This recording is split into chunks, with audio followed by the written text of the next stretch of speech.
నమస్తే, నేను భోగేశ్వర్ శివశక్తి. అయోధ్యలో అద్భుతమైన మందిరం నిర్మాణం చేసి అందులో మన బాలరాముడి విగ్రహాన్ని ప్రతిష్ఠిస్తున్నటువంటి సందర్భంలో అనేక మంది పాస్టర్లు, ఈ తొక్కిడే గ్యాంగ్స్ అంతా కూడా కడుపుబ్బరం ఆగటం లేదు. ఎప్పుడో జరిగినటువంటి సుమారుగా 1 సంవత్సరం క్రితం జరిగినటువంటి సంఘటనను తీసుకొచ్చి ఈరోజు జరిగినట్లుగా రాముల వారి మందిరం నిర్మాణం జరుగుతున్న సందర్భంలో దాడులు జరిగినట్లుగా దాన్ని మసిపూసి మారేడుకాయ చేసే ప్రయత్నం చేస్తున్నారు. ఎప్పుడో 2 సంవత్సరాల క్రితం జరిగినటువంటి ఘటన, ఇద్దరు అన్నాదమ్ముల మధ్యన జరిగినటువంటి ఆస్తి గొడవలకు సంబంధించినటువంటి విషయాన్ని తీసుకొచ్చి ఇప్పుడు ఈ సంఘటనకు ముడిపెట్టే విధంగా ప్రయత్నం చేస్తున్నారు. అసలు ఆ విషయం ఏంటంటే, ఒక గ్రామంలో 2 అన్నదమ్ములు ఉన్నారు.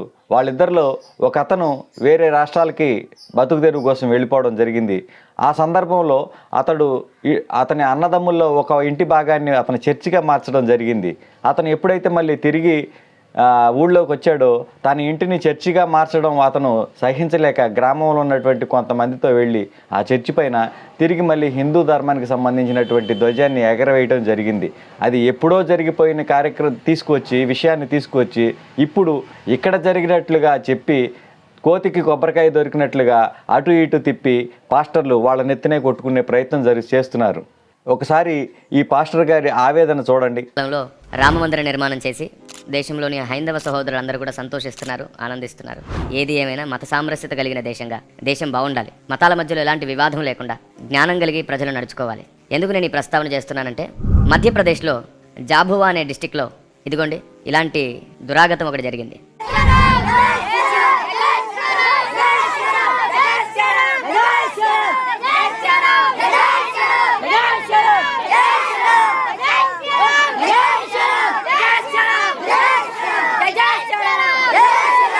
పోనీ నిజంగానే ఈ ఘటన అప్పుడే జరిగింది అనుకుందాం, కానీ మీ పాస్టర్లు ఏమన్నా తక్కువ చేశారా? ఎన్ని దేవాలయాల ముందు ఫ్లెక్సీలు కట్టలేదు మీరు? ఎన్ని హిందూ దేవాలయాల గోడలకి మత ప్రచారం, సువార్త, శవార్త అని చెప్పేసి ఎన్ని పోస్టర్లు అంటించలేదు? చేసిన ప్రతిసారి కూడా మీకు ప్రూఫ్స్ కావాలంటే 200 పోస్టర్లు ఇస్తాను, 200 ప్రూఫ్స్ ఇస్తాను మీకు కావాలంటే. ప్రతిసారి కూడా వాళ్ళకి ఫోన్లు చేయడం, ఆ ఫోన్లు చేయగానే ఆ రాత్రిపూట ఎవడో తెలియకుండా వచ్చి పీక్కుపోవడం, తప్పు అయిపోయింది బాబు, మీకు ఇంకా మీ గోడలు దేవాలయాలకు అంటించము అని చెప్పడం, ఇది సర్వసాధారణంగా జరుగుతున్న విషయం. ఇవన్నీ ఏమీ కనపడవు. అసలు వీడి బాధ ఏంటంటే, అయోధ్యలో భవ్యమైన రామ మందిరం కట్టుకుంటున్నారు. గ్రామాన ఎంతో ఉత్సాహమైనటువంటి వాతావరణం కనపడుతుంది. ప్రజలందరూ కూడా ఎంతో సంతోషాలతో వాళ్ళ ఆనందాన్ని వ్యక్తం చేస్తూ శోభాయాత్రలు, పూజలు, భజనలు, ప్రసాదాలు, అన్న సమారాధనలు కార్యక్రమం జరుగుతున్నాయి. వీటినన్నిటినీ చూడలేక ఈ పాస్టర్ల కడుపు మంట ఎంత దాకా వచ్చిందంటే అంత దాకా వచ్చింది. అదే రోజు వీడు చెప్పినట్టుగా నిన్ననే అదే రోజు ముంబైలో హిందువులు శోభాయాత్ర మీద దాడి చేసి సుమారు 10-20 మంది తలలు పగలు కొట్టారు. అది కనిపించవు వీళ్ళకి. హైదరాబాద్లో జరిగింది దుర్ఘటన. హైదరాబాద్ శివార్లలో ఒక చోట హిందువులపైన దాడి జరిగింది. ఇవేవి కనపడవు. ఒక చర్చి మీద ఎప్పుడో కట్టిన జెండా మాత్రం వీడికి కళ్ళకు కనపడింది. దాన్ని తీసుకొచ్చేసి శుద్ధ పూసగలాగా కూర్చుని మతాలన్నీ ఒక్కటే, దేవుళ్ళందరూ ఒక్కటే, మీరు మా దేవతల్ని కించుపరుస్తున్నారు అని ఎంతో బుద్ధిమంతుల్లాగా చెప్తున్నాడు. వీళ్ళ ప్రవర్తన ఎలా ఉంటుందంటే, పలికేవన్నీ బైబిల్ వచనాలు, దూరేది మాత్రం గుడారాల్లో అన్నట్టుగా మంచిగా ఉంటుంది. ఇంకేమంటున్నాడో ఒకసారి విందాం. ఇది మాత్రమే కాదు, ఇతర మతాల వాళ్ళని రెచ్చగొట్టడం, సరిగ్గా మసీదుల దగ్గరకు వచ్చేసరికి వారిని రెచ్చగొట్టి గొడవ పడ్డం, దాన్ని ఆపడానికి పోలీసు యంత్రాంగం అంతా ప్రయాసపడ్డం, ఆ గొడవలో కొందరు చనిపోవడం, మతం మార్పిడి జరుగుతుందని క్రైస్తవుల్ని హింసించడం, ఇబ్బంది పెట్టడం, తూలనాడడం. ఇది భక్తి కాదు, జ్ఞానం కాదు, దీని పేరు మూర్ఖత్వం. అది వీడి బాధ ఏంటంటే, మసీదుల దగ్గరికి వెళ్ళి గొడవ పడటము, మసీదుల ముందుకెళ్ళి జై శ్రీరామ్ అనటం కాదు. వీళ్ళు ఎప్పుడైతే శవార్త కోసం గ్రామాల మీదకి, జనాల మీదకి పడుతున్నారో వీళ్ళని తంతున్నారు జనాలు. అందుకని దాన్ని కప్పిపుచ్చడం కోసం మీరు అక్కడికి వెళ్ళి మసీదుల దగ్గరికి వెళ్ళి జై శ్రీరామ్ అనటం వల్లే గొడవలు జరుగుతున్నాయి అనేది ఇలాగా దీన్ని ఒక ట్రాక్ మార్చే పద్ధతి. అన్ని మతాల పెద్దలు వారి యవనస్తులకు ఆవేశాలు నేర్పించడం కంటే ఆలోచన నేర్పించవచ్చు కదా. ఈ అజ్ఞానం నుంచి ముందు బయటికి తీసుకురావచ్చు కదా. వారు తాగుడు మాని, జూదం మాని, గొడవలు మాని, అనవసరమైన ద్వేషాలకు, కోపాలకు వెళ్ళి తమ జీవితాలను పాడు చేసుకోకుండా చేయొచ్చు కదా. ముందు సంస్కారం నేర్పించవచ్చు కదా. సాంప్రదాయం, మన దేశ సాంప్రదాయం గొప్పది అని చెప్పుకోవడమే కాకుండా ఆ సాంప్రదాయం ఏదో చక్కగా నేర్పించవచ్చు కదా. అవును కదా, మీరు కూడా సాంప్రదాయాలు నేర్పించవచ్చు కదా మీ క్రైస్తవులకి. హిందువుల ఇళ్ళకి వెళ్ళకండి, హిందువుల మీద పడి మత మార్పిళ్ళు చేయకండి అని. మీది కూడా సంస్కారం, మాదంతా శాంతి మతం అని చెప్తూ ఉంటారు కదా. మీరు కూడా సంస్కారం నేర్పించండి మీ పాస్టర్లకి. హిందువుల ఇళ్ళ దగ్గరికి వెళ్ళకండి, హిందువుల ఇళ్ళ మధ్యనకి వెళ్ళి ప్రార్థనలు కూటాలు పెట్టకండి, హిందువుల నివాసాల మధ్యన చర్చిలు నిర్మించకండి, హిందూ దేవీ దేవతల్ని దూషించకండి అని మీరు కూడా చెప్పించాలి కదా, నేర్పించాలి కదా. ఇప్పుడు ఇంకా చాలా తొందరలో రిపబ్లిక్ డేని మనం సెలబ్రేట్ చేసుకోబోతున్నాం. మరి దేశంలో ఒక మతం ద్వారానే, ఒక కులం ద్వారానే, ఒక తెగ ద్వారానే దేశానికి స్వతంత్రం రాలేదు కదా. అందరు కలిసి స్వతంత్రం తెచ్చుకున్నారు కదా. మరి అదే నిజమైతే ఏమిటి దౌర్భాగ్య పరిస్థితి? అసలు ఎవరన్నారు ఒక కులం ద్వారానే స్వాతంత్రం వచ్చిందని, ఒక మతం వాళ్ళు ఫైట్ చేయడం వల్లే స్వాతంత్రం వచ్చిందని, మా వల్లే స్వాతంత్రం వచ్చిందని ఎవరైనా చెప్పారా? ఇది కదా వీళ్ళు విడగొట్టి పాలించడం, బ్రిటిష్ వాళ్ళ దగ్గర నుంచి నేర్చుకున్నది ఇదే కదా. వీడేమంటున్నాడు, ఒక మతం వల్లే రాలేదు కదా, ఒక మతం వాళ్ళు, ఒక జాతి వాళ్ళే రాలేదు కదా, సమిష్టిగా అందరి పోరాటం వల్లే వచ్చింది కదా. అసలు ఎవరన్నారు ఒక జాతి వల్లే వచ్చింది, ఒక మతం వల్లే వచ్చిందని ఎవరన్నారు? ఎవరన్నా అన్నట్టు నీ దగ్గర ప్రూఫ్ ఉందా? ఏముండదు. వీడే నాటుతాడు విత్తనాన్ని, దాన్ని వాళ్ళే మళ్ళీ ఇంకొకడు నీరు పోస్తాడు, కానీ అది మన సమాజం మీద రుద్దే ప్రయత్నం చేస్తారు. ఇది స్ట్రాటజీ. మీరందరూ సంతోషపడుతుండడం చూసి మీ సంతోషానికి మేము శుభాకాంక్షలు చెప్పగలం. రాముల వారి మందిరం మనం నిర్మాణం చేసుకుంటే సంతోషంతో వాళ్ళు కూడా శుభాకాంక్షలు చెప్పగలం, కానీ చెప్పరు. చెబితే ఈడు వెళ్ళిపోతాడు నరకానికి, నిచ్చి నరకమే. మాత్రం నిజం, ఏది సత్యమో, ఎవరు ఒక్కడై ఉన్నాడో ఆయనను గురించి అందరం తెలుసుకోవాలని వేదం.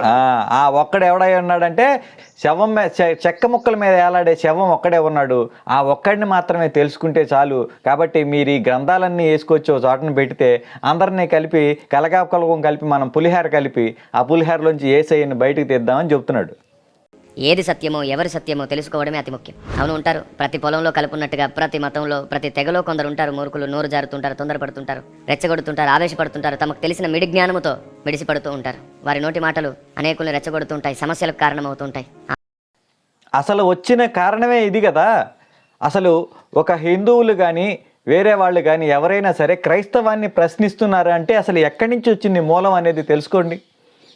మీరే కదా అసలు మా హిందూ దేవీ దేవతల్ని దూషించడం మొదలుపెట్టిందే మీరు కదా.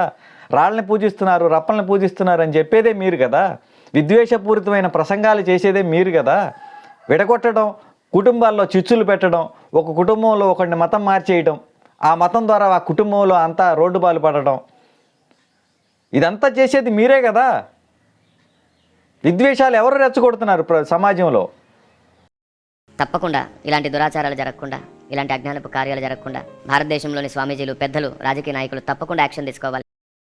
స్వామీజీలు, పెద్దలు అందరూ స్వామీజీలే యాక్షన్ తీసుకుంటే మీరేం బీగుతారు? మీ పాస్టర్లందరూ ఏం చేస్తారు? ఇలాంటి దురాగతాలు జరగకుండా మేము అసలు ఎక్కడైనా మా వల్ల ఒక దురాగతం జరిగిందని ఒక విషయం చూపించు. ఎప్పుడో 2 నెలల క్రితం జరిగిన ఈ జెండా విషయం కాకుండా ఈ మధ్యకాలంలో హిందువుల తరపు నుంచి మీకు జరిగినటువంటి అన్యాయం కానీ ఏదన్నా ఒకటి చూపించు. మీ వల్లే కదా, అసలు మీరు జనాల మీద పడటం వల్లే ఈ సమస్య అంతా మొదలవుతుంది కదా. తప్పకుండా మీ కార్యకర్తలకు ముందు జ్ఞానం నేర్పించండి, బుద్ధిని నేర్పించండి, సామరస్యతను నేర్పించండి. మీకోసం వాళ్ళని వాడుకొని దేశమంతటా కల్లోలాలు రేపించి భక్తి పేరట చేస్తున్న రాజకీయాలను మానేయండి. అది స్వామీజీలు వీళ్ళకి అందరూ కార్యకర్తలకి హిందువులకి బుద్ధులు నేర్పిస్తే వీళ్ళు యథేచ్ఛగా మత ప్రచారం చేసుకుంటారు. అది ఈయన చెప్పేటువంటి నీతి వాక్యాలు. ఇవే కాకుండా జగన్మోహన్ రెడ్డి గారు ప్రసాదం తినలేదని మొన్న ఇంటి దగ్గర ఒక సెట్ వేసుకుని ఆ సెట్లో సంక్రాంతి సందర్భంగా అక్కడ ప్రసాదం తినకుండా పేపర్లో పొట్లం కట్టారని ఒక అర్చక స్వామీజీ ఏదో మాట్లాడితే దాని గురించి ఏదో వేరేగా మాట్లాడాడు. ఫైనల్గా వీళ్ళ ఆక్రోశం, ఆక్రందన ఏంటంటే వాళ్ళు మత ప్రచారానికి వచ్చినప్పుడు మనం చేసేటువంటి అడ్డగింపులు ఏదైతే ఉన్నాయో, ప్రశ్నించడం ఏదైతే ఉందో, వాళ్ళు దాన్ని జీర్ణించుకోలేక ఏం చేయాలో తెలియక కొందరు ఈ మధ్యకాలంలో FCRI లైసెన్సులు కొన్ని రద్దు కావడంతో, చర్చిలకి డబ్బులు చాలా వరకు ఆగిపోవడంతో, ఈ దశమ భాగాలు సరిగ్గా వచ్చి రాక హిందువులందరూ కూడా హిందూ పండుగల వైపు ఈ మధ్యన కొంచెం ఎక్కువగా హిందూ పండుగలు జరుగుతూ ఉన్నాయి. సంక్రాంతి ఈ వరుసగా పండుగలు రావడంతో వీళ్ళకి డబ్బులు రాక ఏం చేయాలో తెలవక ఇలాగా ఈ వీడియోలు పెట్టుకుంటూ హిందూ ధర్మాన్ని దూషించుకుంటూ బతికేస్తూ ఉన్నారు. కాబట్టి ఇలాంటి దొంగ పాస్టర్లు ఊరూరా తిరిగి చెప్పేటువంటి మాయమాటలకి మన హిందూ సమాజాన్ని కాపాడుకోవాల్సిందిగా మనవి చేసుకుంటూ నమస్తే, జై శ్రీరామ్, భారత్ మాతాకి జై.